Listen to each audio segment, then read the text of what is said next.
Hello, everyone, and welcome to episode 69 of the Stephen King podcast. I am one of your co-hosts, Lou Sytsma, and with me, as always, is my co-host and website master, Hans Lilja. Hi, Hans. Hello. How are you? I'm doing well, and we're just going to skip right past the episode number of this podcast because there's just too many jokes that we could make about that one. I have no idea what you're talking about. Me either, because we're so used to talking about 19, so we're just going to let that one go. So a little bit of a different podcast today. We will be doing the news, but idea that Hans came up with is that we're going to throw questions at each other that we have not vetted beforehand. So we're working without a safety net. It's an experiment. We'll see how it goes, but hopefully the spontaneity of thinking on our feet will make this an entertaining podcast for everyone involved. But let's get to the news first.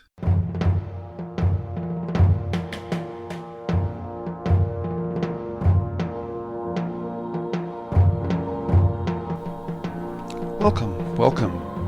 Do not fear the door that lies before you. We will protect you. We are your guides, Hans and Lou, and we will give you the latest in Stephen King news. But before we do so, you must prove yourself worthy. You must open the door and join us in the DeathRoom.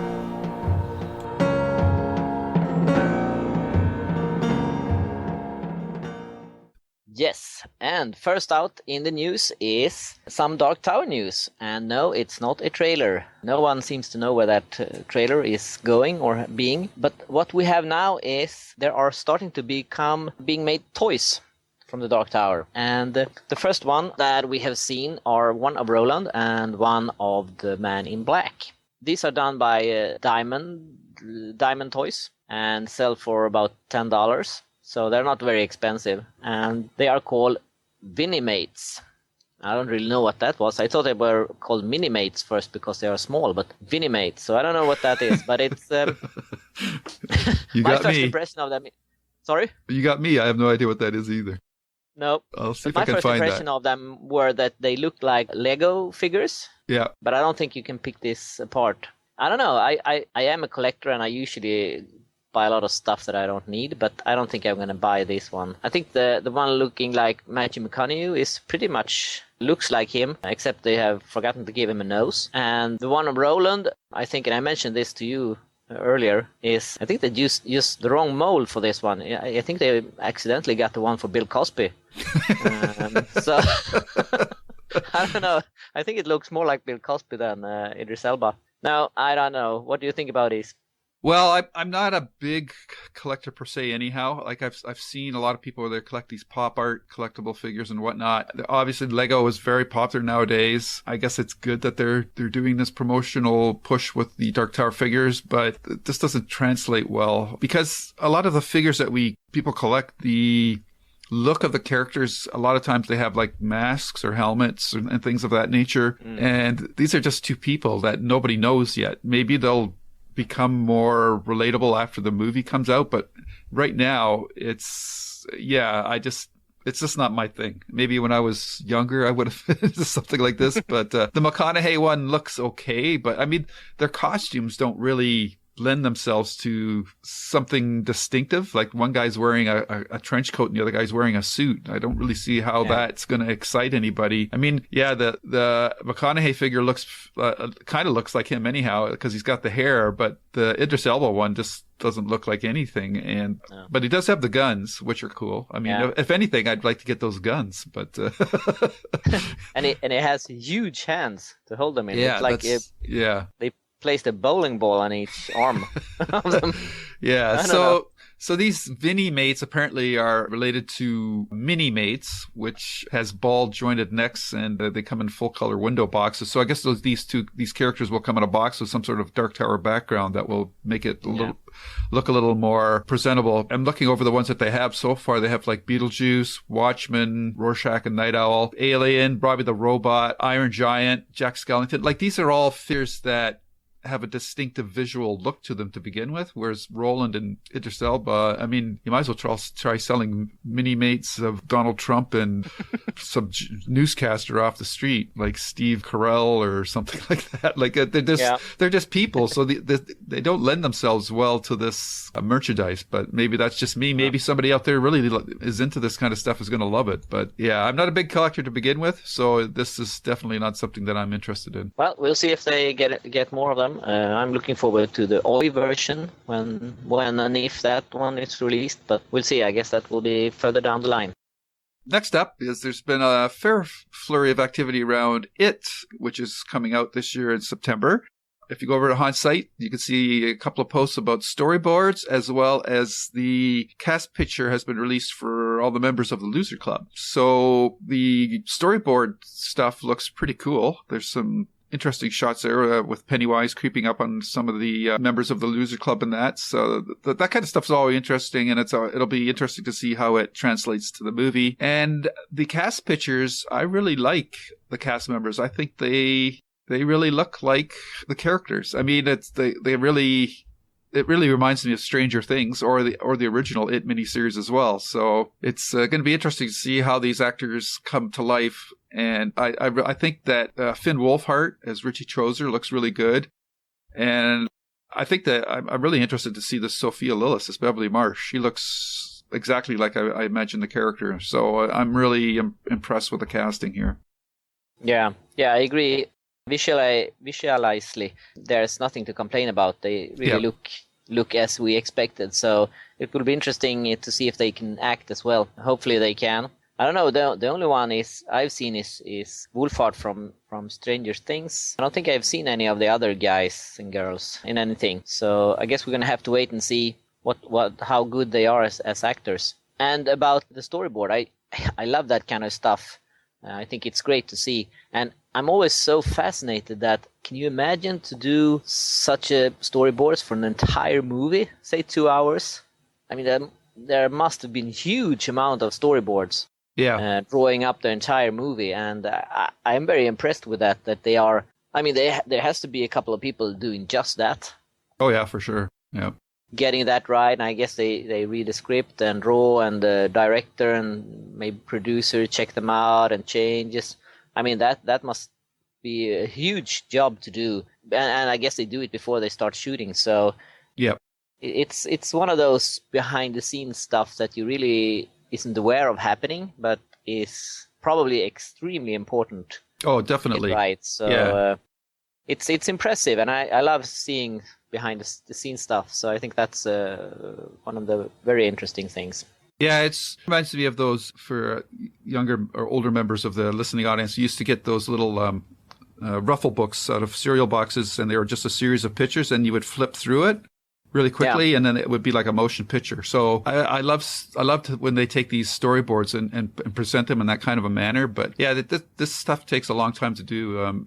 Next to getting the script written, storyboarding things, because you're going to be, the director has his vision and he wants to communicate that to everybody on the staff before they actually get on the set. Yeah. Plus it helps in the design of the sets as well. They know what kind of arrangement of the staging elements they have to create so that the camera can actually get in to certain locations that traditionally might be blocked because there's a wall there or something like that. So removable walls or sections of the floor and stuff, ceiling, they have to plan for that ahead of time.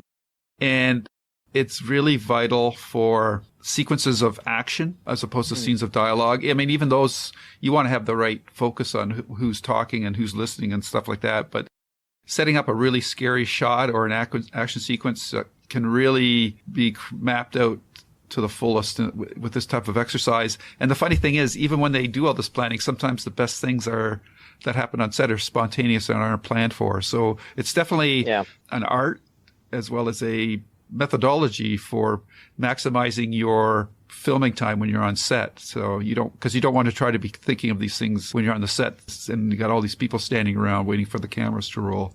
So it's pretty cool. Yeah, and I maybe it's just because I'm a lazy guy, but I'm also impressed that they are so detailed, these drawings. I mean, I would probably have drawn stick figures just to show where they are and where they're looking and how we're gonna get the photo. But here, I mean, it's a work of art. So that's I mean, you could have done them a lot of simpler and easier, and probably get about the same idea of how to place cameras and stuff. But these are really beautifully done. So yeah. Impressive. Very impressive. Yeah, hopefully this is the kind of stuff I wish they would include as extras on DVDs and that. I mean, or Blu-rays. Yeah. That would be cool. Yeah, let's hope they do. Yes. Next up is a lot of Mr. Mercedes news for the TV show. And I think the most, or the two most interesting things is that, number one, they are shooting the series now. We have photos from the set. So we know that they are starting it. And we have our Holly Gibney. And it was not, I can't remember her name, but the actress who played Chloe in 24, who was King's favorite for the part that we read about earlier. And this actress who's been cast is called Justine Lupe. And I must admit, I can't recall seeing her in anything. And she looks quite different than the actress from 24, but I think that she will probably do a good job. I read a lot of comments that she is too pretty to be Holly, but I mean, obvious the photo we've seen so far is a press photo, and of course they want to look as good as they can on those. But as we know, Hollywood can make you look both more beautiful and less beautiful, so I'm not so worried about that. I think they can manage to get the look right on her, and I mean, you don't have to look bad just because you are intelligent, right? Mm-hmm. I mean, look at us. I had to say that. Sorry. I'm a good liar. Yeah. So, but there's a lot of photos from the set, and there was even a short clip posted on Instagram. You just see the actors walking around on set, so you don't really see anything much on it. But things are happening, and hopefully we can get more stuff from the set, and hopefully like we did from it, and even from the Dark Tower shooting, because I think it will be interesting. And I'm actually super excited about this one. I think this one could be a real winner. Yeah, I mean, it's got a great cast. The only really unknown, as you just mentioned, was Justine Lupe. I'm sorry if we're getting your name wrong, who's playing Holly Gibney. And yeah, she looks very attractive in that press photo. I've been looking at some of her other pictures on the IMDb page, and I think, like you said, with some makeup and that, you can make her look a lot more. I guess we're all thinking of Holly as being a little more frazzled and gaunt looking. I think with a bit of makeup and just messing up her hair, I think they'll be able to make her look more like the part that we're imagining. I was also kind of thrown off by the picture of Brendan Gleeson with his beard, because I definitely didn't picture him playing the cop with a beard. So that's kind of interesting as well. I don't know, maybe he's going to shave it off, but it doesn't look like it. So we'll have to see how that turns out. But overall, yeah, it's a really impressive cast. And like you, I have high hopes for this adaptation. Yeah. And I think that ultimately, I think it was good that, I'm sorry, I can't remember her name, but the actress who play Chloe in 24, I think in the end it was a good thing that she didn't get it, because even though the character she plays in 24 is a lot like Holly is in the book. So I think that is why people think she would be perfect. But I think that for most people who've seen 24, they would connect her to that one too much. And as I usually say, I think it's often better to have unknown actors and actresses play characters, because then you don't have that history of other movies, and you don't see them as that or this or that character. So I think that even though it actually was King who mentioned her, I think that might be a good thing not to pick her.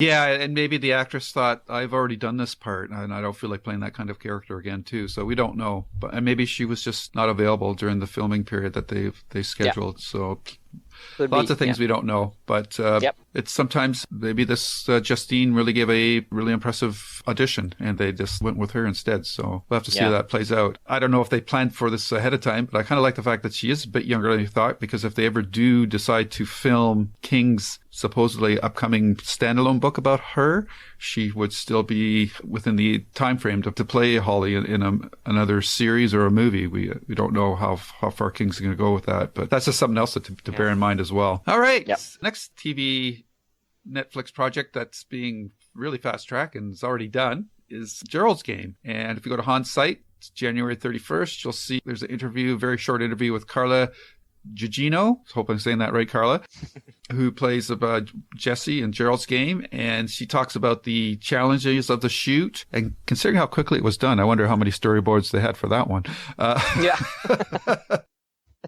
And I don't know if that's a picture of her from the production or not, but maybe it is. It's hard to say.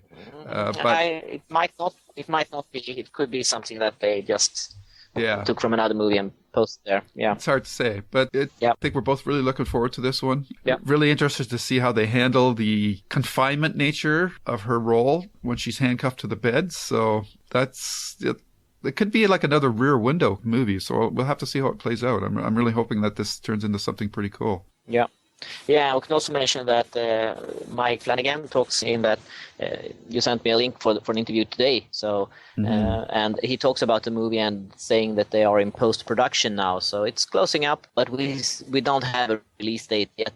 But it will be on Netflix. So hopefully, or I would assume that it will be out this year. I can't imagine that they would wait until next year to show it. And the good thing with Netflix is that they tend to release their stuff almost simultaneously all over the world. Yes. So we here in Sweden will get to see it at the same time as people in the US. Yeah, awesome. And speaking of that, I can also mention that we actually get both the It movie and The Dark Tower on the same dates as the US. Wow.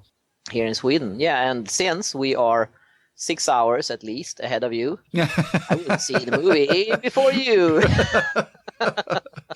Okay, well, those 6 hours, you better not spoil it for anybody. Yep. Oh, that's good. I mean, it's nice to see you guys getting some love out in the darker regions of the world. Yep, we need it. I just wanted to mention, this is totally a tangent off of what we're doing here, but if you do have Netflix and you've ever seen The Sixth Sense, you should check out a 6-part series starring Stellan Skarsgård called The River. And he's basically an adult version of the kid from I See Dead People, but he's a police detective, and he's involved in a murder mystery, and because of what he's seeing all the time, he's very isolated and tormented, and Skarsgård just gives an amazing performance. So if you're into that kind of stuff, I highly recommend a series called River on Netflix. Look it out. Check it out. Yeah. And you should watch it, Hans, because it's got a Swede as the lead. So yeah, exactly. And it's Pennywise's father. That's right. So there's that King connection. So yeah, definitely worth checking out. It's really well done. Great tip. All right, and the last news for today is something we've been waiting on for so long. And finally, book news. Sleeping Beauty will be out in October. We don't have a firm release date yet. We don't know exactly what day in October, but it will be out in October. So in about 9 months, we will have it in our hands. Interesting release date. I guess they're looking at it as a Halloween thing, but it brings in questions as to what is King going to release solo next year, because usually he has a book coming out in June and then another one in November, but we're not hearing any release date for June. So is this the only fiction book that we're going to get from King this year? Once again, I'm being greedy because I'm used to 2, but I don't see the Holly Gibney book again coming out this year. I bet you that's next year. Yeah, I guess so. I don't know. Yeah, there's been speculation that he will release something Dark Tower related in the summer to go with the movie. Okay. I don't know if that hasn't been confirmed in any way. So I don't know. That might just be wishful thinking for people. But I guess that since he has nothing planned for the summer, that's add to the rumors. But I want to be very clear that is just speculations floating around on the internet, nothing confirmed. But it would be interesting if he had something for us. Mm-hmm. But I mean, King, it wouldn't be the first time King says, "Oh, here's a book," a week before it's released. So that has happened before, and I wouldn't be surprised if we get something more. What is a little bit complicated, I think, though, is the release date of Sleeping Beauty, because it's out in October, which would probably mean that they don't want to release a standalone King book in November, because that would compete with this one. Exactly. And the summer is, well, I guess it could still be, if it's late October, they could still have a book out in June or July, but that is quite close as well for 2 books to come out. So, and I don't think we can expect anything before June, because then it would probably be announced. So they messed up my thinking with this October release date. Yeah, same here. I was figuring it would be June and King would release a solo book in November, but yeah. Or it's also a little bit, I wouldn't say strange, but I was a little bit surprised about how it was announced. It was really just posted on King's official site as upcoming. And I mean, it usually the publisher posts something and they have it listed on the publisher sites or on Amazon, but it hasn't been listed anywhere else except Stephen King's own site as upcoming. And I know that's not the worst place to be listed, but I was expecting that maybe the publisher would do something or announce the release date, or at least have it listed. If you go to Simon & Schuster's website, the book isn't even listed there, and both Owen and King are on that publisher, so I don't think there's any doubt that it's going to be them who releases it. So it's almost like they did an update on the site and this just happened to fall out. Yeah. Or they just want to go with it slow now and increase the publication later. But usually there's a lot of bigger trumpets when a new King book is announced than it was this time, so who knows? Yeah, well, maybe the website, Stephen King's official website, they just wanted to give the fans the first bit of news about this upcoming release. Yeah. Before the publisher does their push. Yeah, and it's since they don't really have an exact release date yet, it seems like maybe they were a little bit premature announcing it. I don't know. It was a lot low pitch than I was expecting, though. So. Yeah, we'll see. I love the title, and I'm really intrigued by the premise, so we'll just... And we get 2 King movies this summer, so I guess we can't be... Plus the TV series, maybe 2, or at least 2, maybe 3. We get 3, at least 3 movies. It, Dark Tower, Gerald's Game, we get Mr. Mercedes, we get The Mist. So, I mean, my TV is going to go warm. I'm probably going to buy another one just to be able to watch it all. Yeah. So a lot of things is going to happen this year. Yeah. Just one more news item before. It's just not really a news, but it's just a retrospective that Hans put up on February 4th. It's a retrospective article that has a lot of great pictures on where the Dead Zone was filmed. And it means something, especially for me, because I grew up in Southern Ontario and I lived about 40 minutes from Toronto. So, and some of the areas like the town hall scene from the end of the movie in Orono is really out in the sticks, but it's really cool to see all these shots. A lot of great shots of all these Toronto locations, Niagara on the lake and whatnot that they use, and all of them around the Toronto area. So if you're from Southern Ontario or you're a big fan of the Dead Zone movie, check that article out from February 4th, where you can see all the cool location shots that they used for the Dead Zone movie. Yes, and you should also go over to the Facebook page, because when I posted that news there, Leanne Weber-Warner posted that she lives there and actually posted some new photos from that tunnel. Oh, cool. Yeah, so there's 2 new photos from that tunnel posted there now. So it looks as creepy as even though they're taking it at daytime and the sun is shining. I don't think I want to go in that tunnel. Yeah. What's especially cool is the picture of Christopher Walken, and the actress's name is escaping me right now, but they're on that roller coaster ride at Canada's Wonderland, which I've been on tons of times. So that was kind of cool seeing that as well. Yeah. All right. So that is the news, I think, right? Yes, it is.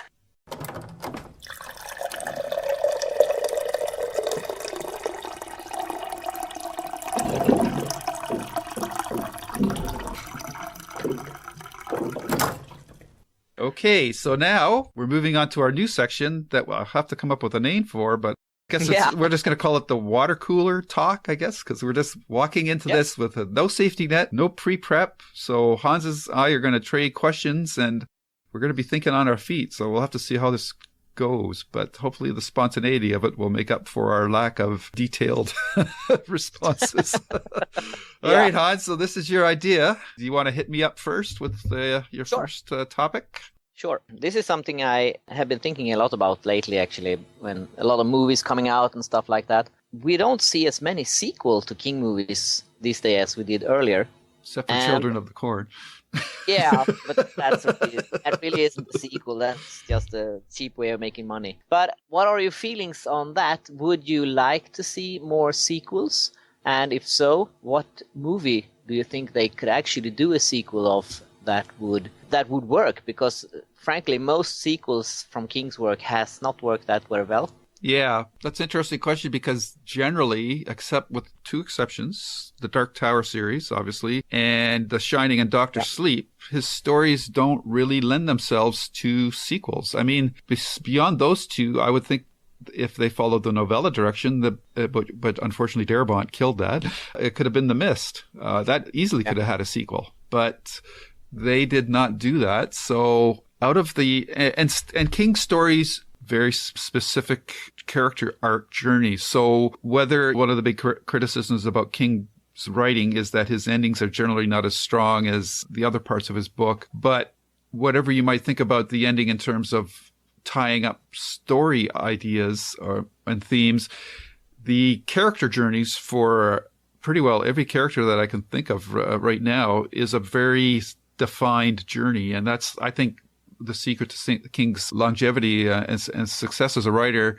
is that his characters start in one spot and they end up in another. And there's a very clear arc as to the transformation that they've gone over the course of the story. So that, to me, actually puts up a roadblock for making sequels, because beyond the characters, you would basically be redoing the story with new characters, which is the only way you could really do the sequel. I think it would be very difficult. And now thinking about it, besides The Mist, the other one that comes to mind is Salem's Lot. I think with Ben Mears and Mark Petrie, we had those great bookend sequences from the miniseries and the novel as well. I could dig seeing a series about those two guys traveling across the country, killing vampires and whatnot. So I think that's probably all of the books that I can think of off the top of or stories off the top of my head. Short stories, that's a bit tougher because I'm trying to see, this is where I don't have any prep work. I'm trying to think of short stories where you could do something like that, and it's escaping my mind at the moment. So did you want to throw in your 2 cents worth while I think for a little bit? Sure. I think that the reason why we don't get as many sequels now is that, and I remember King mentioning this earlier, that in the 80s, when you sold the film rights to a movie, you actually sold the rights to do sequels as well. It was in the same deal. So that's why we're seeing all these Children of the Corn movies. Sometimes they come back. Even Pet Sematary had a sequel. So that's why we're seeing all those coming. And I guess King was fed up with all those. So he changed his contracts so that now you buy the rights to do the movie and not the rights to do the sequel. Thank God. But I was thinking about one movie that I would be a little bit interesting to see what happens, and of course it's one that ends in a grim way, because you know me, and that is actually Thinner, because that ends with father having he passes the curse through this pie, and he leaves it at the counter for his wife to eat, because she was cheating on him or something like that. At least he didn't like her. But when he comes down on the next morning, he sees a note from his daughter that she say, "Oh, thanks for the pie, Dad," and obviously she ate it instead of the mother. So, and that was a really uncomfortable ending. I think that it was my type of ending, definitely, but it would have been interesting to see how he got out of that. Well, I think the implication is pretty strong that he doesn't. So I think it would be a very short movie, short sequel. Yeah, you would. Yeah, that's interesting. There's not a lot. I'm looking at my bookcase here, and there's not any short stories that are really jumping out at me. I'm sure the listeners will probably be able to chime in with some ideas. And if I had sat down for a little bit and went through some of the short story collections, I go, well, maybe this one or that one. But just thinking about the big books, I think we've gotten like the sequels to the ones that we could get. If you kind of rework this, or if you wanted to take The Stand as a sequel and totally different direction and just follow how the characters try to rebuild society. But I don't think that, because now that the forces of good and evil, like the man in dark, he's gone, and the mother figure from the good side is gone, it would be kind of boring, I think, to be more political. It's just kind of like a rehash of the Dark Ages. So I don't really think that would work well. So for me right now, the best opportunities for sequels would be what we're getting at as a TV series, but it would be The Mist.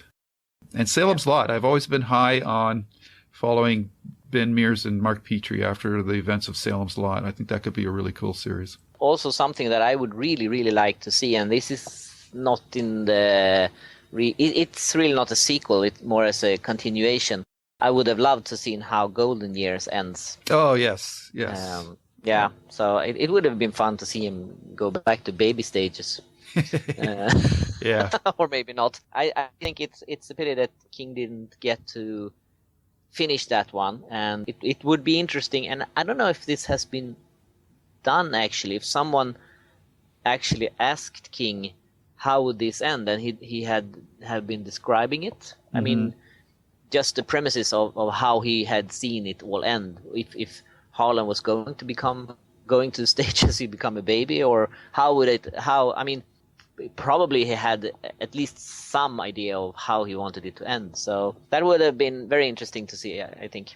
Right. Yep. Okay. So how are we doing so far with the first topic? Are you asking me or the audience? Yeah, both. I thought that was pretty good. That was a good question. Sequels, King's universe is always interesting. I mean, obviously the Dark Tower, but we got those. We're still waiting for the first movie, so I really hope that it does well. I think that we do get the sequels. So let me see. I got a couple of questions here. What is Frank Darabont's best King movie? Shawshank Redemption, The Green Mile, or The Mist? Or The Lady in the Room. That's his dollar baby movie. Yeah, that's the short one. Yeah. Well, I would have to say it's a hard one. I think that well, depending on you know me, I have to say The Mist because of the ending. Yeah. Because I really like that ending. When I can still remember when I watched it home, and I couldn't believe how it ended, and I got goosebumps all over my back, and I ended up going back to it for several days after I've seen it and thinking, what a brilliant ending! How cool! And I know a lot of people doesn't like that ending, but to me it's probably the ultimate ending. So if you judge just ending, that's definitely the number one movie for me from him. But if you are looking at the movies from beginning to end, I think I would have to go with Green Mile actually. Wow. Okay. Yeah, I think that is a little bit depending on special effects actually. I think the special effects for The Mist isn't always as good as they could have been, which is probably a budget thing because he didn't have that much money for that one. Right. And some of the creatures look a little bit too fake, or for lack of a better word, I think I have to say fake. I've seen the black and white version. That's actually better when it comes to the special effects because you don't see them as clearly in that one. But right. I think that so based on the entire movie from start to end, I would say Green Mile. But The Mist definitely has the best ending. I think I would say the best ending all movies ever, almost, for me. You are a very dark person, my friend. Yes, I am. I know. You are a very dark person. About it. Yeah. How about you?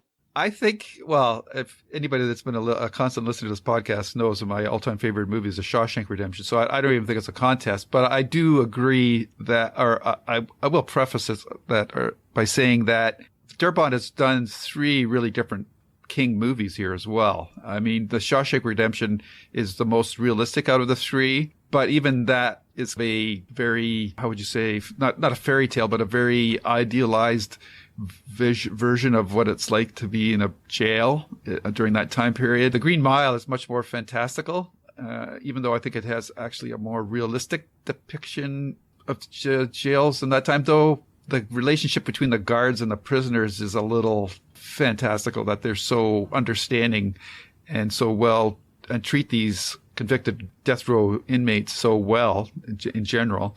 And then you got The Mist, which is really just a straight out B horror movie. And I think Darabont, with the budget that he had, did a fantastic job. I think the adaptation of that one is probably the closest to the source material, except for the ending.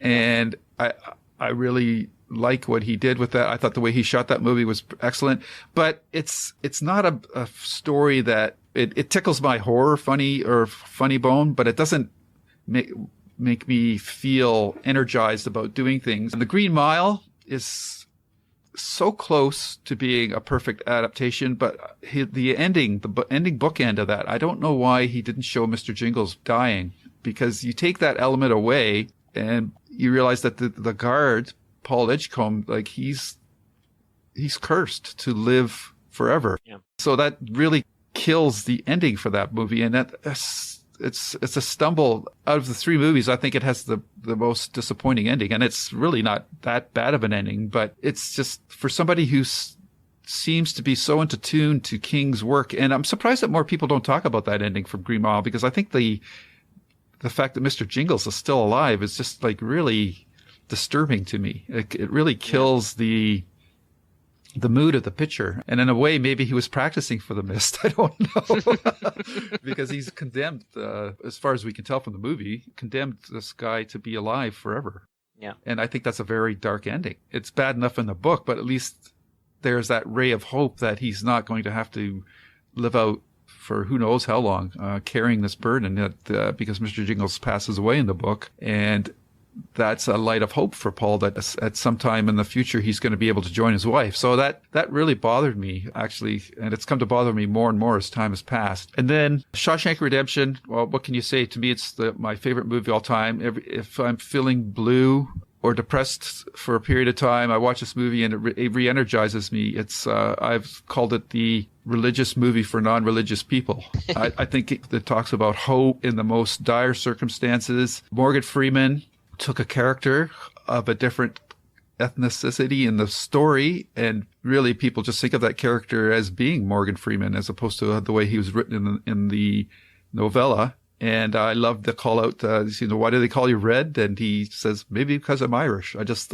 love that twist on that story element. The way the movie was shot, I think Darabont just really nailed it. And he, as we've talked about as many times with adaptations of books, you really have to compress, unfortunately, a lot of things. So a lot of the depth that people, the fans of the books love, that flesh out the world and that are really skimmed over. And like in The Mist, when we just talked a previous podcast about, if you go back to the novella and read it, there's a lot of subtext in there that you don't get in the movie that is just not possible to do. And that kind of happens with a lot of adaptations. But I think in the case of Shawshank Redemption, the compressions that Darabont did, i.e. making just one warden for the whole movie as opposed to the 3 or 4 that are in the short story, actually make it a better story, because at the end, when Andy, spoiler, escapes, we're really glad to see that this warden that he started with get his comeuppance. And I just think across the board that movie strikes so many chords for me, even though it's not a horror movie, but I think it just showcases King's talent, that some of his best work is not even horror related, but this morality play, if you want to call it that. And so for me, the Shawshank Redemption is by miles better than I would say miles. Now I'm getting hyperbole going there. Sorry. But it's my favorite movie. I think all three of these are really solid movies. They represent three very different types of storytelling. And The Mist and The Green Mile, they're pretty close for me, but I just think that who's the actor that played John Coffey? I can't remember his name. Yeah. Michael Duncan. Yeah, Michael Clark Duncan. He was just born to play that role, and I thought he just did a fantastic job in it. I still think the actor that played Brutal should have been the lead instead of Tom Hanks, but that's just I just thought he would have been perfect for that part. But overall, yeah, I mean, it's just three great movies, but The Shawshank Redemption just strikes more chords with me, check boxes like The Mist does for you. So for me, it's easily The Shawshank Redemption. But the nice thing about it is if you watch any one of those 3 movies, you're in for a really good time. You're the kind guy, and I'm the creepy one. I'm the softie. Yeah. Grouchy on and the it's outside. interesting that Darabont has done 3 King movies, Yeah. and all of them are good. Yes. I mean, that's a 100% track record. I mean, there's people who's done one and messed up that one up. So yeah. And Lady in the Room, it's Lady in the Room, right? I thought that it was pretty good for the, Woman in the Room, Woman in the Room for a very, early restricted budget effort by Darabont. I actually thought it was a pretty solid effort too. Yeah, and I think that one is the reason that he actually got to do the Shawshank Redemption. He should definitely do another King movie soon. The Road, come on, man, or the Long Walk. Sorry, The Long Walk. Yes. Yeah. I think that would be awesome. I think he would do a fantastic job with it, and that doesn't need a what would you say, an off the cuff ending, because the whole movie is one big gut punch. So. Yep, my kind of movie. Yeah, so that would be fantastic. Yeah. All right. So. Okay. Your second item. Yes, my second topic is actually books about King. Oh. I've been thinking about them a little bit, and I got some emails from people talking about books about King. And it's interesting that there was one period where there were a lot of books about King. You had the George Beam books, you had Stephen Spignesi, you had Douglas E. Winter, and all of these different kind of books came out. It was all from an A to Z listing of people and places and stuff that was connected to King. You had these, I don't know what they're called, but where everything King has ever touched almost is listed, and you have every story, every book, every idea almost that he's gotten. Right. And you have these books that are more like a telling of his life, where you chronologically go through what he's done and stuff like that. Yep. But recent year there hasn't been any. I wouldn't say any, because there has probably been some books. My friend Kevin Quigley has done a couple of books, but those has more been about different aspects of King's work, like the audiobooks, the short stories and stuff like that. So those hasn't been that much about King himself. And I've been thinking, because I thought for a while that okay, it's not that strange, because I mean, you have done books about the guy, and if you've done a couple of books, then you've done a couple of books. I mean, his past isn't going to change if you do another book, so they're pretty much going to be the same books. But now that there has actually been a couple of years without, or I would almost say probably around a decade since there was a really good book about King, and when I say good book, I mean a book that tells King's story more or less chronologically, and his works is listed. That is a good book for me. Then you have those listing that has all the work listed and where it appeared the first time and how long it was and everything like that. And those are interesting as reference works if there's a particular story or book you are wondering about. But those aren't books you read from cover to cover. But I would like to see a good book about King that you read from cover to cover, that takes up his lives, and that's current, that goes, let's say, to 2016, and go through his life and all his works and stuff like that. That's something I would like to see, but I don't know who's gonna write it. You. So me. You just have to take all your blog articles and put them together in a book. Yeah. I don't think I might be the right person to write a book like that, because you're going to have to be able to tell a story, even though it's a true story. Mm-hmm.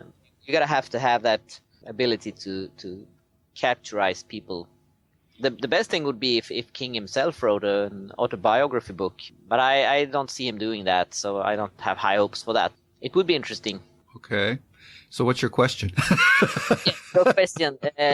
Do you like books about King? Is that something you're missing, or is that something did you read them, those from Spignesi and Beam and those when they were released? I haven't read a lot of them, to be honest. I've got the ones that Beam wrote. I've seen the ones from Spignesi, but I've generally gotten like the is it Rocky Wood? I think he did like the complete works of Stephen King on CD, and then he would update it. I also have his book, the book that he wrote about Stephen King as well.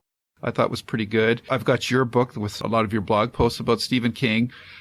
I think the reason that we haven't got a more recent book from King is that I think there's a couple of factors that are playing into that. I think because generally back when those books were written back in the 80s and whatnot, that was really the only way that people could read or find out more about the writers or famous people that they were interested in. Yeah. Whereas nowadays you can just go on the internet and go to various websites and get the latest news or see video interviews. Like we see Stephen King on YouTube clips quite a bit now. So the presence of these type of famous people is much easier to access, because for myself growing up, the only thing I could ever find out about movies or science fiction was like through magazines like Famous Monsters or Starlog, Cinefantastique, books or magazines like that. And now you can basically just go on the internet and somebody's got a YouTube clip that you can quickly access.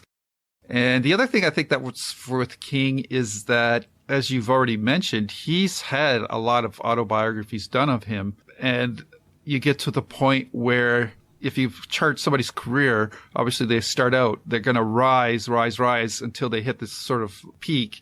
And then even though they might still be popular, there is going to be a leveling out. Not just because people move on to other things, but in today's society, there's many more distractions through movies, video games, streaming, that the people sort of start to take the artist for granted a little bit. And I think that King is definitely gone past his peak, and he's settled off at a nice level that's still any other artist would die to be as popular as he is, though he's probably not selling as many books as he used to for the various reasons that I just mentioned. But I think at this point, you're not going to really see this kind of work again unfortunately, until he passes away. And then you have the whole story. You have the whole life of Stephen King. So then somebody can do a complete book on work on the man, and that can become the reference to material. Because the problem with King stuff is, like as we talk about in our podcast, is we can't keep up with all the stuff. So if you're trying to write one of these books, if you just you have to make a lot of decisions. Am I going to focus on talking about his life and what influenced him, or am I going to try to incorporate his life events and what powered his writing of the various pieces that he's written? And if you're trying to do that now, it's very hard. And there's a sense that, well, how many more books does he have left? I'd rather wait until I get the next, how many books he's got left into my autobiography before I finish it. So maybe somebody's actually working on it right now and just sort of tracking the new releases and updating their work, just waiting until it's all come to an end. Yeah. I think there's a lot of reasons why that's happening, and I think the internet has a lot to do with that as well. Yeah, and I think that's something that Rocky Wood probably discovered when he did that. It was Complete Works. Yeah, exactly. And he released it on CDs. Which was a good idea. Yeah, exactly. So he could update it. But the thing is that once it's electronically, it's easy to copy, and I would assume that he couldn't sell as many of the updates as he needed to be able to put in the work that it required. Right. So that would have been a great way, because then he could have updated it regularly. And I wish it would be like on the website, and you can pay like a subscription to get access to that website, and it would always be up to date. Because there you go. You're halfway there. All you have to do is set up a subscription. there's a big difference between me and Rocky Wood, because he was, I don't know exactly how he found the time and money to do it, but I mean, he was traveling to Maine and actually went to the Fogler Library and read the stuff that was there. He got the approval from Stephen King to do so. So he had access to a lot of stuff that I don't have access to, and he had the time. I mean, can you imagine just sitting there reading everything that's been left there by Stephen King? I mean, I wouldn't see my kids until they retire, so it would take too much time to do it, and I don't think it would work out like that. You would need to have time and a lot of support from King himself, actually, to get it done right. But I think it would be very interesting, because King is, as we know, I mean, his body of works is huge. It's enormous, and I think that it would be a shame if it wasn't cataloged and collected. Everything was collected, and it's hard to get all those information. And there's what I would like to do is take all these books that's done and just mesh them together. And if you do that, you would probably get a fairly good register of everything King has written. Both, I mean, he has written non-fiction stuff that if you pile it in a pile, it would be huge. Oh yeah. So I mean, Definitely. getting information of all that, and I know people who, as soon as there is something, just a little side note in newspaper, they collect it. They know exactly what date, what page, how many words, everything like that. And I think you need to have someone that really burns for having that perfectionism and being willing to put all that time. I mean, it's you have to have the time and the connections and getting people to help you to get everything, because if you're going to do something like that, people are going to have to know and rely on it, that it's updated. So you can't just do it for a year and then say, oh, this wasn't any fun, and take a break and then go back to it and stuff. You have to keep up with it, because there's always new stuff coming up that King wrote many years ago that we just didn't know about. So you can't relax and say, oh, now I have everything is written, now I just have to add the new stuff, which even that would be a huge task to do. So it's hard, but I don't think even King has records of everything he's written and done. So it's hard, but it would be interesting to have more that kind. And I hope someone has the time and willingness to do something like that. Yeah, I think at this point, though, it's not going to happen till some years after his passing. Yeah. I think that part of the impetus for people writing these types of books is that they've read or experienced a chunk of King's work that's inspired them to want to share the experience of that through these kind of autobiographies. Now we have such an explosion of King material coming out through books, movies, TV, that people need to see all this stuff and read it and process it, and then after that write about it if they're so impassioned to do. But it's hard to do in the middle, because you read one thing and then there's something else you got to read. So you're constantly just consuming material at the point you don't have a chance to take a breath and actually analyze it to any great depth and share your emotional journey. Because a lot of these autobiographies are just people, even though they're documenting what King has done, at the same time you always get that underlying message of their experience as a fan of Stephen King of these works as well. So I think there's a combination of several factors. And I would imagine that autobiographies in general don't sell as much as they used to, unless it's the flavor of the month kind of thing. Some sort of celebrity or a politician comes to prominence for whatever reason. And I think those become like the short-term bestsellers, whereas a Stephen King thing would be a much more long-term experience and takes more time to put together. Yeah, I agree definitely with you. And it's sad that a well put together biography of King would sell less than a crappy one put together about the latest cute boy who sings. So, but I guess that's the world we live in. Yep. Yep. Well, was it Victor Hugo said that popularity is the various crumbs of greatness. So yeah. And one interesting thing about King having such a huge body of works is that it's interesting when you talk to people and you say, how many books has King written? And you always get different answers. Because and that seems like a silly question, because that wouldn't be so hard to just count the books. But there's so much books that, is this going to count as the King book, or is this something else? I mean, you have the book Brothers of Darkland County. Is that a book? Yep. Should that Ghost be Brothers. counted? Yeah, Blues Brothers. Yep. Storm of the Century, which is a script. Should that be counted as a book? And you have numerous of them. Should you count The Green Mile as 6 books or as 1?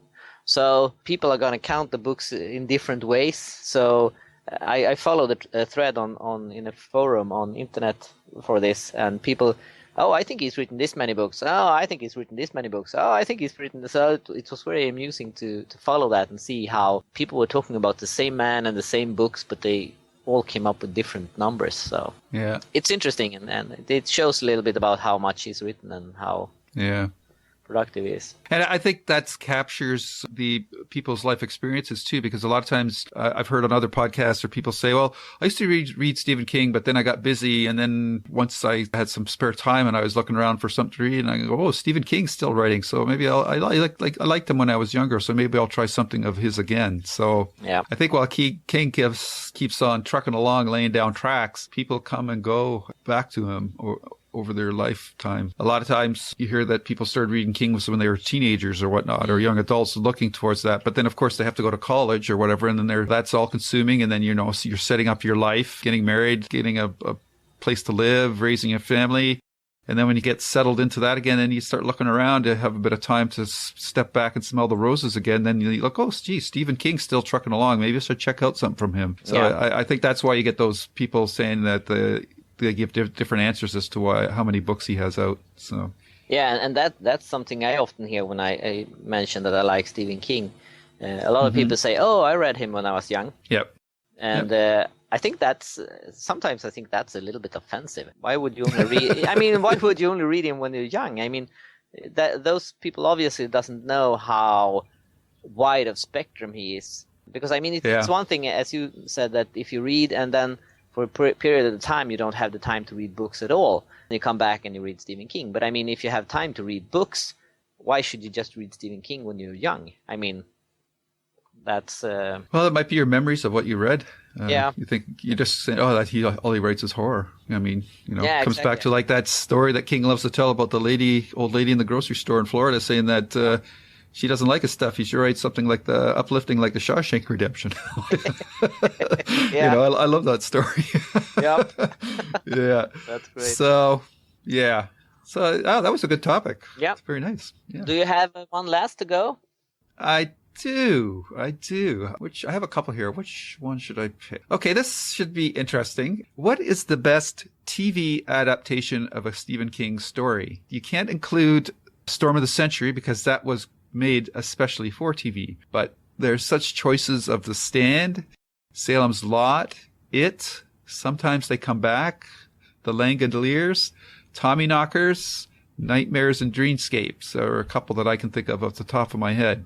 Which one, and Golden Years, I guess. Which one do you think is the best TV adaptation of a King story? Well, that's a really hard one. I think that if you would have asked me this a couple of years ago, when I was very set on that a movie should follow the book really, really closely, I would probably had said Desperation, because I think that one is extremely close to the book. But if you should ask me now, I think that 11/22/63 is a very good one. Oh, totally forgot about that. Yeah, I like that one. And I also like Salem's Lot, actually. Right. If you look at that one today, you're going to say, oh, they look so old and corny and the clothes are all wrong and stuff like that. But this is something that happens in the 70s, and people look like that in that era, I'm told. Yeah. So I think that it's in the history books.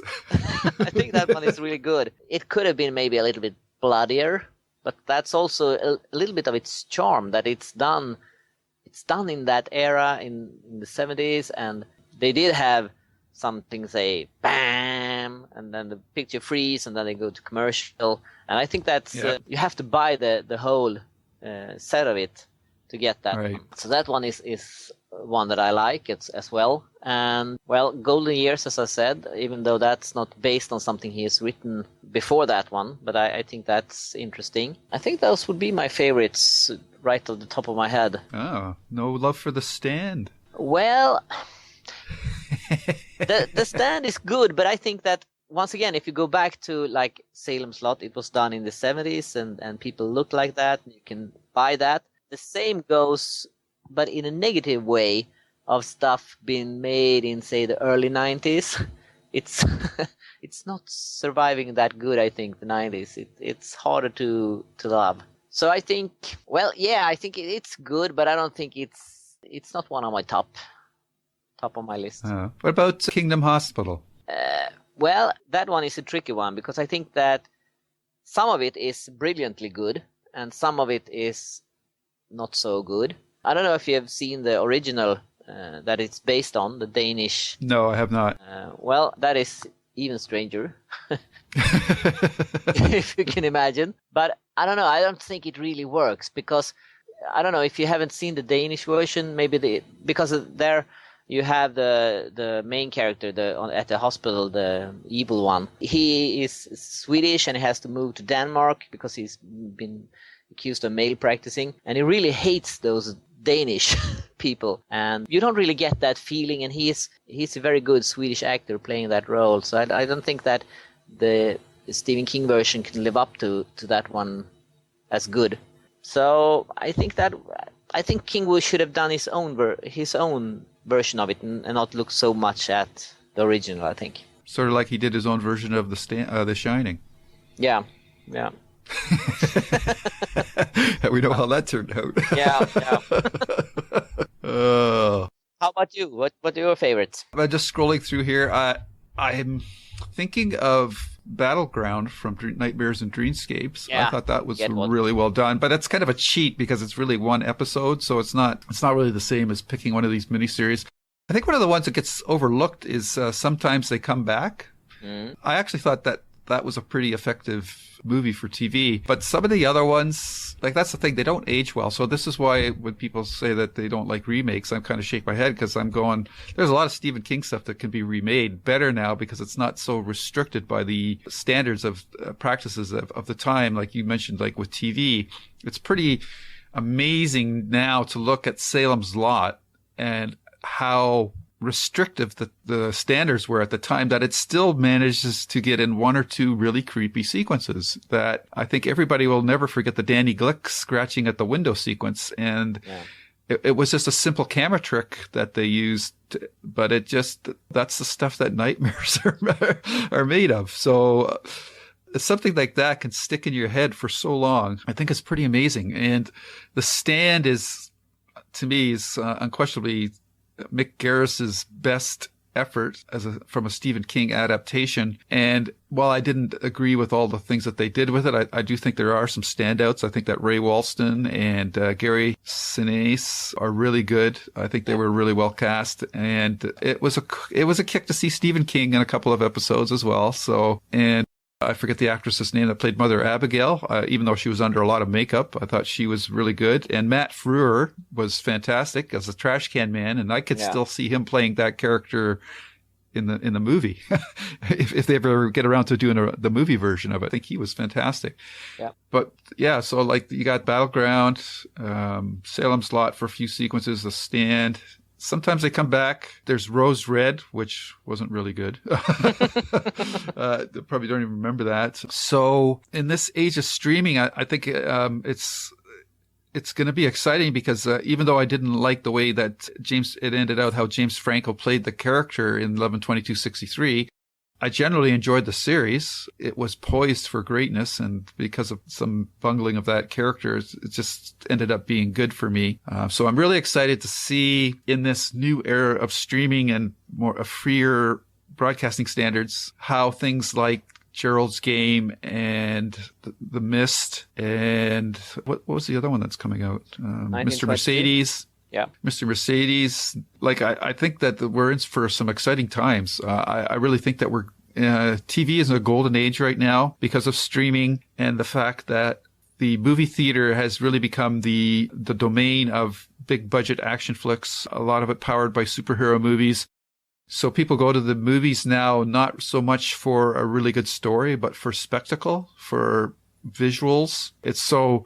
And it's amazing in a way how well that some of the comic book movies have turned out in spite of their economic pressures. But I really do think that stories or franchises that are more idea based, I really think Star Trek belongs on TV. I think that these movies are proving that, and they're not making the money that Paramount is expecting, but they're trying to make Star Trek something into it that it's not. And I'm afraid that with Stephen King properties, they're going to try to do a little that as well. So I hope that the Dark Tower doesn't become too action oriented and becomes plays much more as a thriller horror with much more. The audience interest comes from the the tension between the characters and less about Roland showing how good Roland is with his guns and things like that. So yeah, these are exciting times. I'm looking forward to what's coming up, and I treasure moments from the things that we got. And one of the real joys I had was when we went through Golden Years together. Yeah. That series had so much potential, and I would even like to see a reboot, a reattempt of that, because I just think that that's such the best stories often come from the simplest things. A man getting younger, that's just a really cool concept, and the way that they played with it. Generally, I mean, if you go listen to those episodes, you'll hear that we had a lot of problems with that series, but the general core of the series always was working for us. So. Yeah, I'm looking forward to it. And I thought Battleground was with William Hurt. Yeah. I thought that was really well done. And it was kind of different because it was basically a lot like, if you remember that old Twilight Zone episode with Agnes Moorehead when she's in like a lady in a cabin isolated by herself, and she's attacked by these little aliens. Like, they're tiny. They're all walking around the cabin in with spacesuits. And then at the end of the episode, spoiler, you find out that the spaceship was from Earth and that she's a giant. So you can do some cool things with TV, but it has to be much more of an idea thing versus a spectacle thing. And I think that, again, the hardest, the problems with adapting King material is you have to really work on developing the characters, and that's not always the easiest thing to do. So I think that's why when you condense these things onto a TV or movie formats, that's why sometimes they fail, or a lot of times why they fail, because the creators are just looking at the shiny things of the story and not looking at the heart that beats underneath it. Yeah, and I think one big difference from now and earlier was that, I mean, TV movies has been more accepted now when it comes to King movies, at least. I mean, earlier it was, if it aired on TV, it was either a TV show or a miniseries in like 2 or 4 episodes.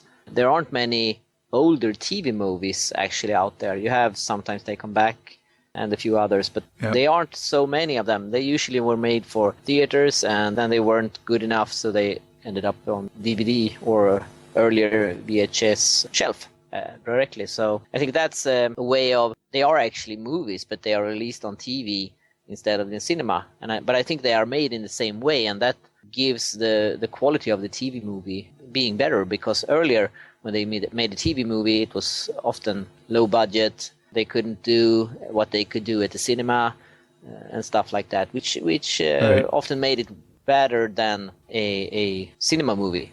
So I think that is it.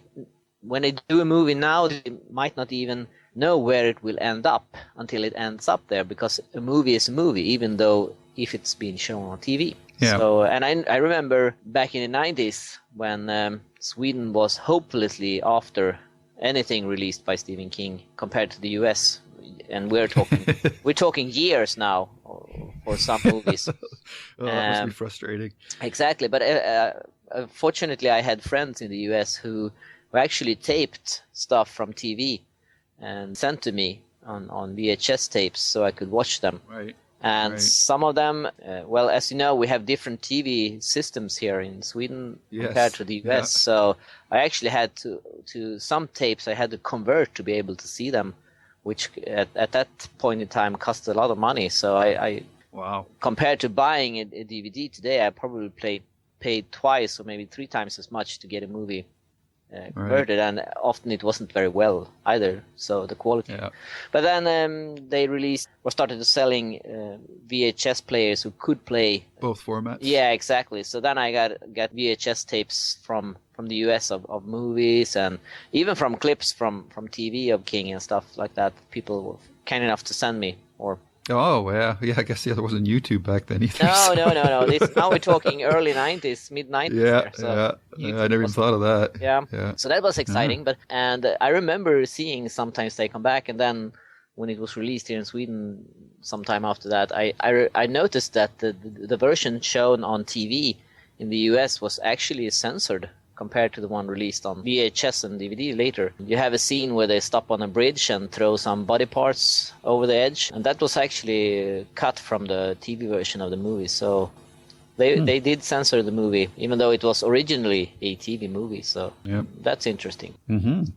Yeah, I think the other big thing about TV adaptations nowadays is a lot of what we thought of traditional movie actors are because of the state of the way the movies are nowadays. They're actually doing stuff on TV, so you're getting a lot of big name talent coming to TV as well. So it's really bodes well for future adaptations. Looking really forward to it. So yeah, I guess I never really gave a definitive answer of my favorite adaptation. No, but I would still have to say, even though it's very flawed, I would say The Stand. Yeah. Because it's such a good story. So. Yeah, it definitely is. Yeah. Okay. All right. So I guess that closes our segment of this water fountain speech, or what did you call it? Water cooler. Water cooler. Water cooler. Yeah. Well, we could do it out at a fountain too, but wading pool into the wading pool. Yeah, the story pool. Yep.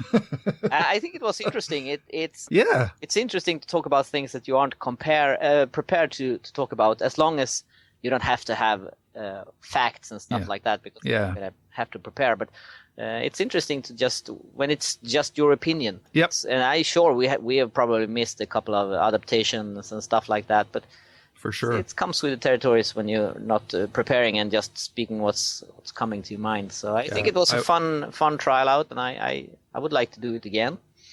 Yeah, maybe we can get some questions from the listeners, and just not really, you would get them, I guess, but you wouldn't really think about them. Or maybe you would just create a list and then just sort of randomly pull one out and see what it is. Yeah, or we can do that. They can send some to you and some to me, depending on who they want to know of us to know about it. Yeah, no, I was just talking more about how they would get delivered, not who they were addressed to. Yeah.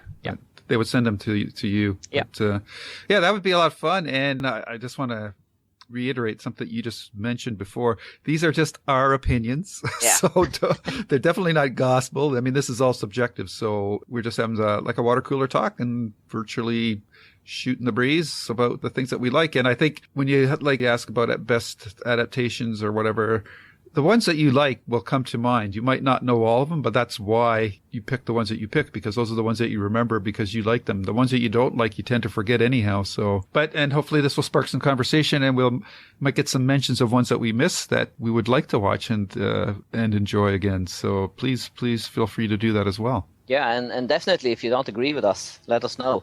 That's the fun part of it. Discussions when you don't agree. Yes. So that is our show, episode 69. Yes. I hope everybody enjoyed it. I had a lot of fun with Hans. That was a good idea. Thanks. Yeah, it worked out great. Who's going to take us out, me or you? I think you do it this time. Okay. Yeah. All right, everybody. Stay safe. But stay scared. Bye. Bye-bye. The end. Bool.